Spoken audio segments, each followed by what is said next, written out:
So we all know about Uno the movie, right? But did you know that Geoff was in another movie, before Rooster Teeth even, a movie starring Danny DeVito?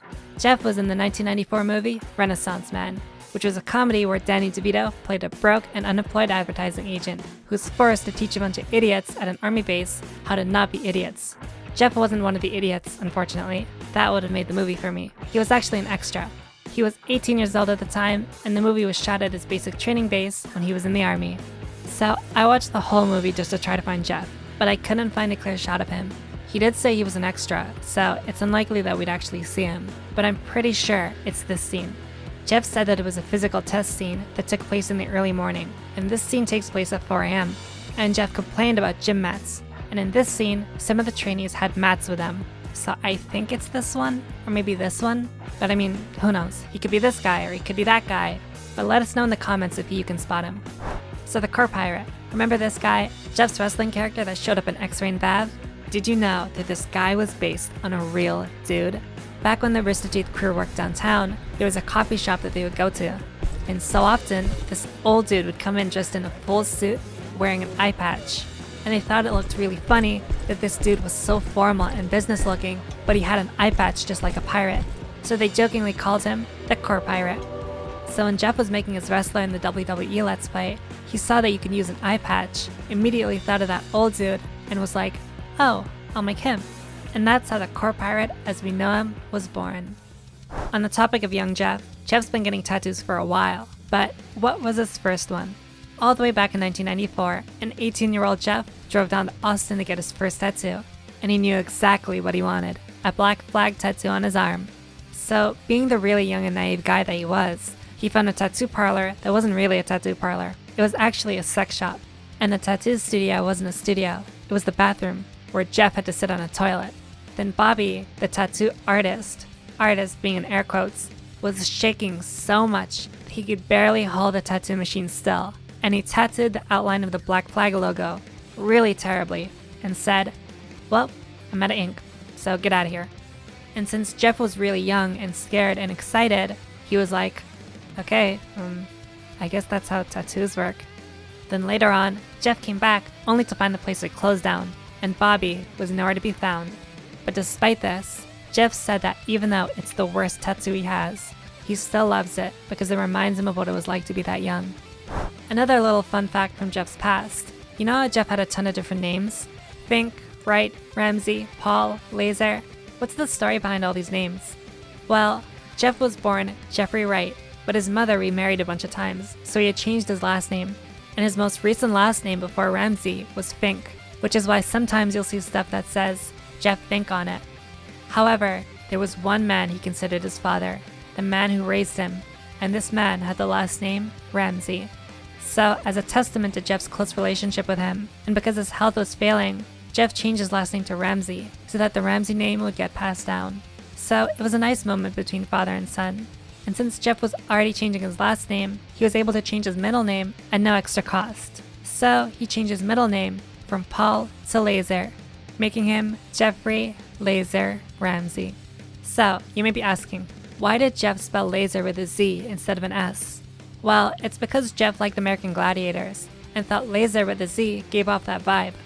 Which is not true at all, actually. Geoff made up that story. The truth is, he's just an idiot that spelled laser wrong, and only found out after Gus pointed it out to him. So Geoff was like, oh shit, and told the American Gladiator story to not seem dumb.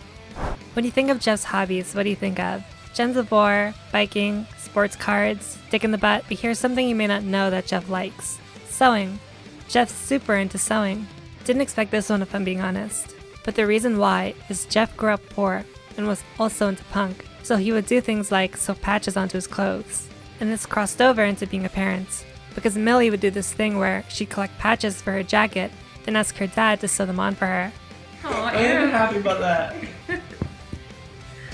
Here's another story about Geoff and Gus. On the show Survivor, contestants were allowed to bring one item with them, and being fans of the show, they had a plan that if they were ever on Survivor, the comfort item they would bring with them were Mexican wrestler masks. So they'd be on the show, then suddenly they'd both put on their wrestling masks and become completely different people. And if they saw each other, they would immediately run up and fight, right in front of everyone. Then they take the masks off, beat Geoff and Gus again, and act like nothing happened, purely to screw around with the other contestants. Alright, I don't give a rat's about reality TV, but I would watch the shit out of that. Nowadays, Rooster Teeth has many departments, each with lots of employees. But at the start, they were all run by one person. So for example, they have a merch department, but it used to be just Geoff. And that's where it all went wrong. Because when they first started making merch, Geoff put a post on their forum asking fans if they would be interested in this shirt. And immediately, over 1,000 people said, "Yes, that's an awesome shirt. We want it."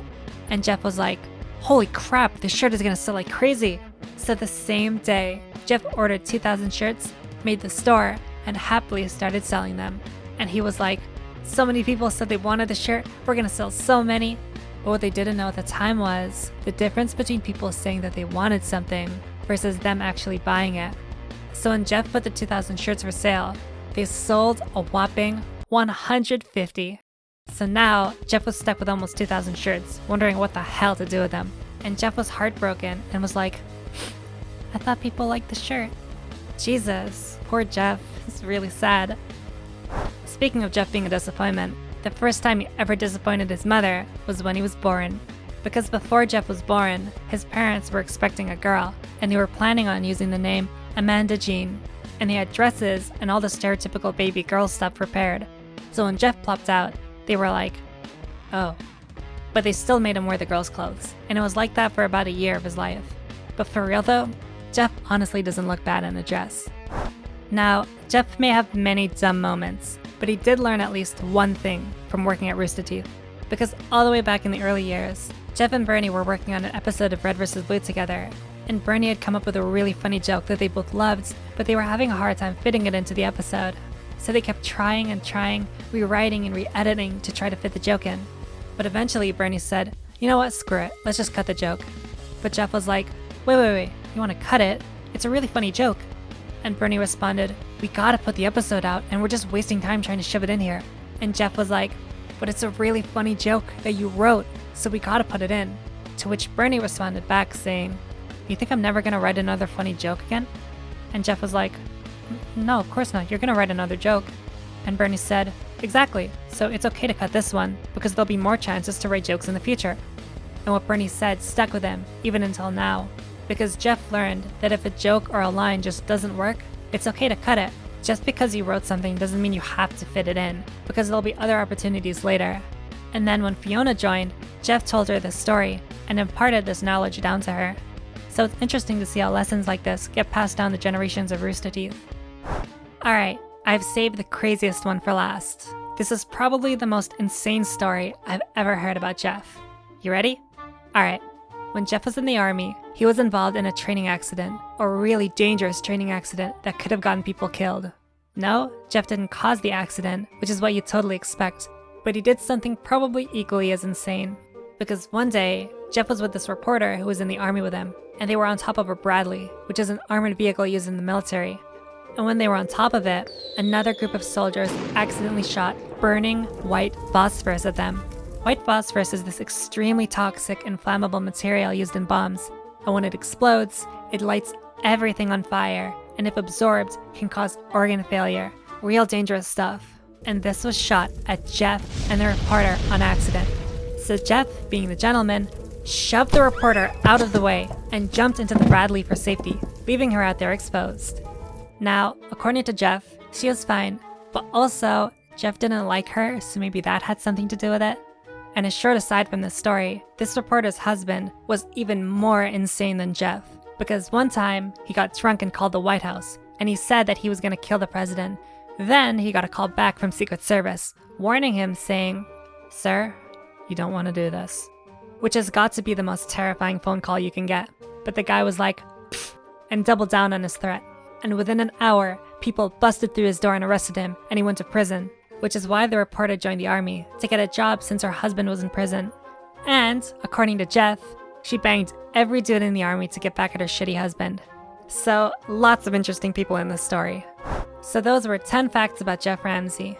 And man, Geoff is, definitely an individual. But, were there any I missed? Also, who else do you want to see a video on? You can let us know in the comments.